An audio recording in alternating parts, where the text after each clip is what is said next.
Madame, Monsieur, bonjour. Nous nous retrouvons aujourd'hui dans les locaux de la mairie de Bédouès et j'ai le plaisir d'accueillir Monsieur Michel Vincent, directeur du journal Cévennes Magazine, qui paraît depuis 43 ans dans la région et qui est édité à Alès. Alors, Monsieur Vincent, bonjour. Bonjour.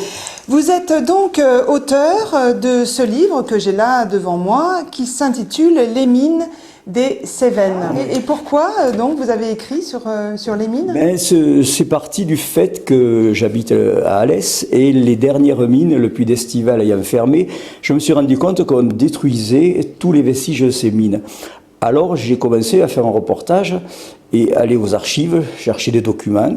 Et puis j'ai vu qu'il y avait d'autres mines dans la région et ainsi de suite. Et je me suis passionné pour ce sujet et je me suis dit, mais si j'allais voir sur place, qu'est-ce qui reste de toutes ces mines?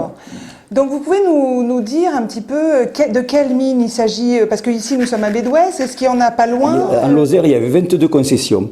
Donc les principaux minerais, c'était l'argent et le plomb. Mais il y avait aussi du charbon, comme je vous l'ai dit, à la Nuéjol, près de Meruès. Et Cocurès avait une mine de plomb ici. Malheureusement, tous les vestiges ont disparu. Bédouès aussi. Nous avons Hispagnac. Alors Hispagnac, les vestiges, ils sont reconnaissables encore, c'est au col de Montmirail, l'exploitation, malgré que la concession s'appelle Hispagnac, l'exploitation est au col de Montmirail. Il y a encore une cheminée, quand on passe après le col, on voit encore les vestiges de la mine. Il y avait aussi, alors les plus beaux vestiges sont à Ramponenche, dans la vallée donc, de Rampon, où il y avait une grande exploitation de plomb qui a été la dernière qui a été fermée en janvier 1961. L'hiver, les paysans allaient travailler à la mine et l'été, ils quittaient la mine pour aller travailler leur champ. Alors c'est pour ça les compagnies de mines n'étaient pas contentes, après avoir formé des ouvriers, qui en été se retrouvaient sans personne. Vous pouvez nous dire pour quelles raisons elles ont été fermées?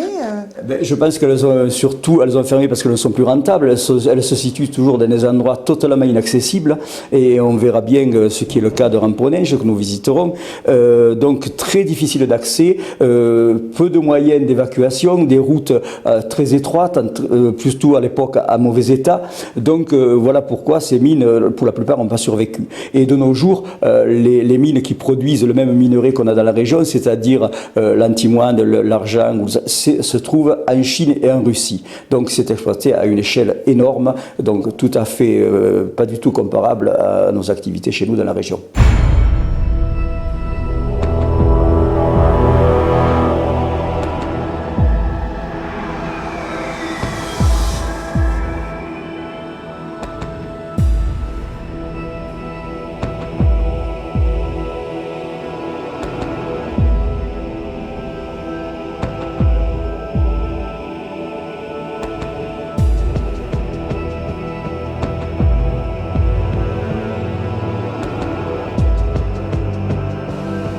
Nous sommes à la mine de Ramponenche où on extrayait principalement du plomb et du zinc occasionnellement.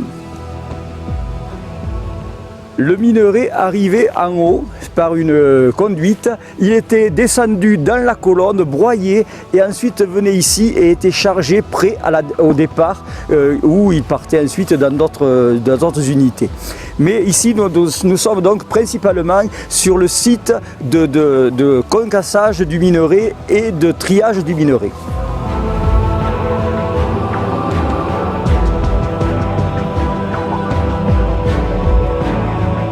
Alors ici, dans cette vallée très sauvage, les conditions de travail étaient très difficiles pour les mineurs et donc la plupart habitaient sur place. Nous avons un peu plus haut dans la montagne un bâtiment avec une cantine et des chambres où tous les mineurs habitaient ici et se rendaient dans leur domicile simplement en fin de semaine, le week-end chez eux.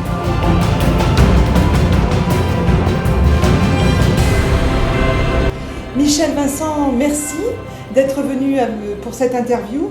Je vous recommande les mines des Cévennes qu'on peut trouver sur internet ou bien commander à Cévennes Magazine. Je vous remercie vous aussi, merci bien.